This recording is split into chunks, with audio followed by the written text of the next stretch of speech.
So, these characters are releasing quite soon in the global server. However, I haven't gotten the chance to take a look at any of them yet, which is what I always do whenever I do these like CN videos that I should really catch up on. But no worries, once they come very soon to us, I always like to do my research if possible so that you guys know what these characters are capable of and everything that should be coming. So enough of that blabbering, I'ma just jump straight into it. The first character introduced to us is Precia. Her design looks really nice, I like it quite a lot.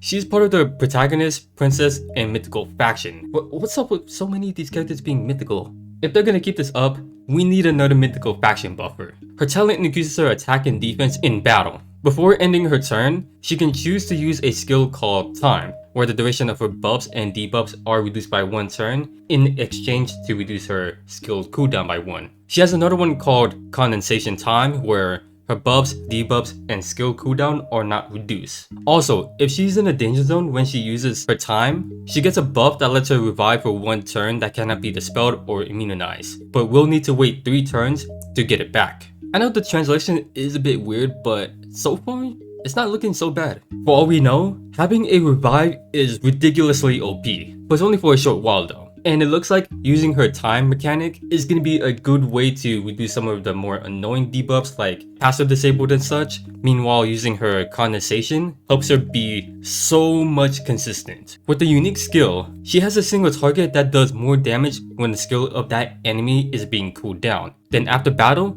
she applies a debuff that reduces the buff duration by 1 turn that cannot be dispelled. Her other unique skill is an active skill that reduces skill cooldown by 3 after using a damaging skill to a selected ally. Afterwards, her mobility will be increased by 2 for 2 turns, and if that ally is Roland, then both him and her get a random buff. Very useful for all the good reason. Just make sure that you do use this on an attacker so that they can actually benefit from this. And I'm almost certain that she can use it on herself as well. Her 3C has a passive where if she uses her talent skill, she gets a damage increase for 1 turn. This is a single target that dispels 5 buffs before battle that will increase the cooldown of that enemy by 1 turn. You can attack from 2 blocks with your soldier, and if the enemy survives, it returns to its original state that has a 2-turn cooldown before you can activate it again. I'm not sure what that last part means, but overall, it's kind of generic. It seems like your overall typical really strong 3C skill. This character looks like she's capable of being able to rinse and repeat almost constantly,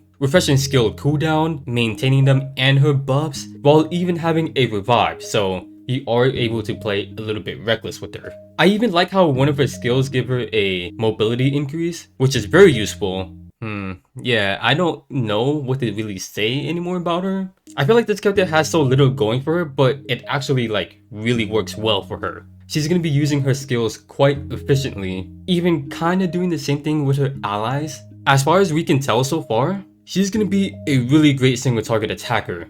The character up next is Roland, and believe it or not, this guy is a magic attacker. He's part of the protagonist, Glory, and Eula's faction. His talent increases his int, and after using a skill, he heals a fixed portion of his HP. At the start of battle, if he's in his holy class, he gets blade form that adds 10% of his int to his defense. And when actively attacking, he dispels 2 debuffs before battle. But if he's in his mage class, he gets flare form that gives him +2 range when using a skill and gives 2 random weakening debuffs before battle. Both of his forms cannot be dispelled or be immunized. I think that's really cool that they did that. Depending on what class you have him at, gives him a specific form. Both of them with different benefit, but I can already see some glaring issues. Even though him being in his mage class sounds reasonable because of that extra range, I'd say it'd be fine in anywhere else but in PvP. You definitely want him in his holy class so that he can synergize with Lightbringer for buffs. Of course, you can use Landius with him, but keeping him at that would be a lot more beneficial so that there's more options to use him. But let's go through everything else so that I can give my true thoughts on him. His unique skill is the active skill that switches his form, that will increase his attack and int for 2 turns. But it would be 4 turns if Precia is with him. Then afterwards, he can move 2 blocks to attack. Okay, so yeah, this skill will be so helpful. He can alternate his form, so he does have some good mix-up opportunity. So yeah, you want to use his blade form defensively for turtle situations, and then if you decide to go for the attack, you just simply use a skill and he gets that extra range, as long as you're using a skill. and the same thing could be said the other way around to go back into turtle situations. The other unique skill will depend on his form. When he switches form, the skill cooldown gets reset. In his blade form, it's a single target that does fixed damage before battle and soldiers will attack with them. In his flare form, it becomes a straight line AoE that swaps enemy positions and okay, so I had to look a little into this skill a little bit more, and it looks like it applies 2 weakening debuffs that gives immunity to attack and int down, and being immune to silence for 2 turns. Also, it should have a damage multiplier of 0.33 times, so you should be hitting at least decently hard. You're maybe more willing to use a single target than anything for real damage, while with the AoE, you're mainly going to want to be really annoying with it. Then with his 3C, which also depends on his form that resets skill cooldown when switching them. Blade form is a single target that dispels 3 debuffs before battle and soldiers can attack with them. If the enemy has 2 more debuffs, he can attack first, and if he kills an enemy, he gets a buff that lets him deal fixed damage before he attacks an enemy for 2 turns. In his flare form, it's an AoE that applies 1 strong debuff for 2 turns, and if this skill hits 3 or more enemies, then he gets which looks like a damage increase when in battle for 2 turns. Quite an interesting character that sounds kinda complex. Roland is gonna be a bulky attacker. If you take a look at his stats, they're really good. He is able to heal a portion of his HP whenever he uses a skill. Not only that, he can mix things up a little by sacrificing a small bit of that bulk for more offensive power. His hold class is definitely going to be the way to go, especially if you're going to be using him in PvP. And that is because apparently he can use like the heavy armor, so he can equip stuff like the Forbidden Battle Armor and Fury of Tyr. So yeah, Roland is going to be such an amazing character who can be very versatile as a damage dealer. This guy does so much for himself that he can be used in any kind of team and in just about anywhere, even in PvP, but it's going to be a bit more tighter to use him in there. It's not like he's going to be weak by all means. He's still going to be good, but not as good as some other characters. Even Precia may even be better than him, because she can help a little bit with the skill spam,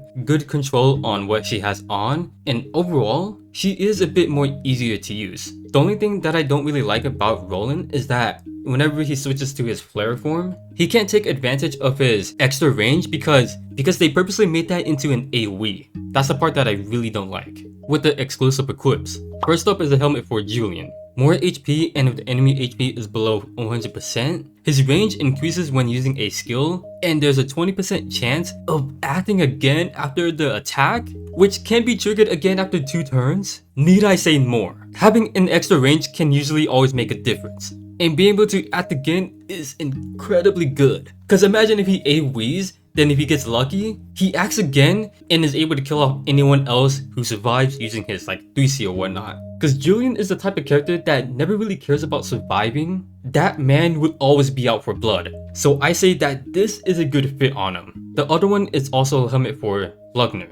Also more HP. When an ally dies, whoever is the opponent that kills them gets 4 stack of sin. If the enemy has 4 stack of sin or lower, he takes less damage in his holy class. This one's not bad. I would say Lugner can already do so much stacking so easily, but may well be worth it for just the damage reduction. For the casting skills, I've already took a peek at them already, and most of them are pretty good. First up is Rainforce. When he clears his talent stacks, he gets 2 more of them, allowing to easily act again more frequently. Very good. Second is for Epsilon. More crit damage, and when his barrier is removed, he gets a damage increase. Insanely good for what he does. And also, this might be the first time that we're seeing more crit damage on a character. Epsilon can already hit hard. This just makes him hit stupidly hard. Third is for Betty. More attack and defense and +1 range on her talent, which is pretty underwhelming because they just gave her some basic stuff. They didn't even give her like anything cool or something a bit more useful. So yeah, kinda lame. Last up is for Angelica. When she uses a skill on her team, she has a 50% chance to make that last an extra turn, which is really cool to see something like that. With this casting skill, she pretty much has that juggler plushie effect. With the banners that are coming, the only one that I could find interesting is a Destiny banner with McLean in it for those who enjoy PvP. As for all the content, Forbidden Battleground, Dimensional Expedition, though I have heard that they were changing it, so either it could be different for global or this might be our last one before we're introduced to a new DE. More Ragnarok challenge stages, or Ragnarok of the Realm, if you like the appropriate name better, and also another chapter for Another World. Man, I can't get used to that name. Do you guys mind if I call it Interstellar? That's the name of it in CN, and it sounds so much better. I'm gonna call it that in the ongoing future.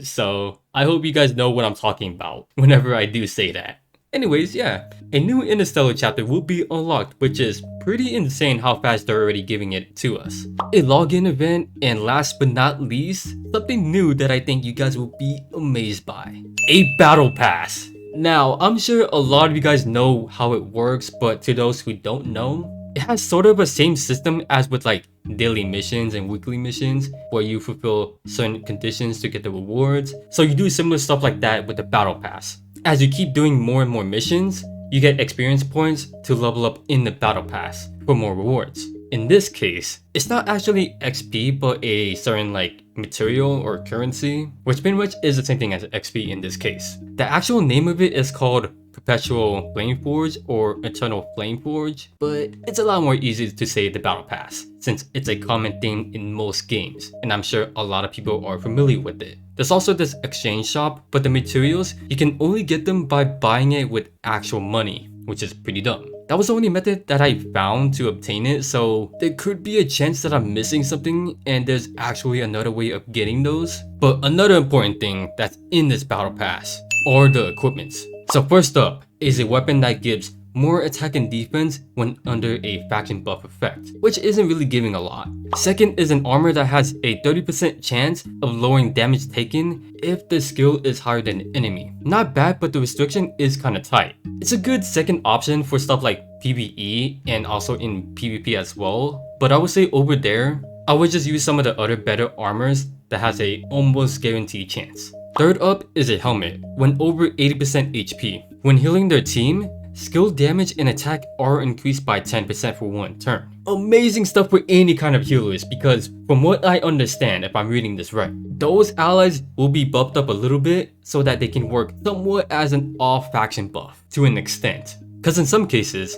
that's usually what some characters really need. Like yeah, it's still really appreciative to get like defense and magic defense on top of that as well. In order for attackers to really function, all they really want is some ways to do more damage. The fourth and final equip is the accessory that increases both attack and int. Before battle, there is a 100% chance to reduce a random stat by 30%. For one turn that cannot be dispelled if they're a mixed unit. 30% is actually kinda a lot. The effect is random but is super beneficial if you can get it just right. So yeah, just like the casting skills, 3 out of 4 of these are really good. But the sad part is that you can only get these equips from the battle pass. So there will be no equipment banner. Most likely later on, once it's over, it'll become a random drop unless Global does something different and we do actually get a weapon banner. But I honestly doubt it because it wouldn't be really fair to CN since they didn't get one.